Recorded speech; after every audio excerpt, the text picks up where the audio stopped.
దేవుడు ఒకరి నుండి ప్రతి జాతి మనుషులను సృష్టించి అనే మాట రాయబడింది. ఒకరి నుండి ప్రతి జాతి మనుషులు సృష్టించి, కాబట్టి అందరికి దేవుడు ఆయన, అందరికి తండ్రి ఆయన. అంటే బైబుల్లోనే చెప్పారా అలాంటి విషయము?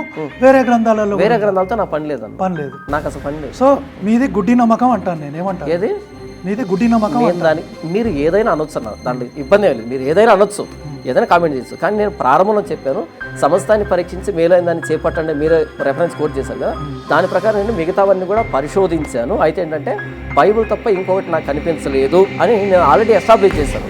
తర్వాత మీరు గుడ్డి నమ్మకం అంటారో ఇంకో నమ్మకం అంటారో మీ ఇష్టం, అది మీ వ్యక్తిగతం. భగవద్గీతలో శ్రీకృష్ణుడు నేనే సర్వయజ్ఞములకు భోక్తను మరియు ప్రభువును అయ్యి ఉన్నాను. ఓకే, చెప్పొచ్చు దాన్ని. నేను జగత్తుకు తండ్రిని పోషకుడును పితామహుడు అయ్యి ఉన్నాను. ఓకే, సో అనేక గ్రంథాలలో ఇలాంటి విషయాలు ఉన్నాయి. ఇప్పుడు ఈజిప్షియన్ నాగరికతకి వెళ్ళామనుకోండి, అక్కడ హోరస్ అని ఉంటాడు, ఐసిస్ అని ఉంటారు, వాళ్ళు కూడా ఇదే మాట చెప్పారు.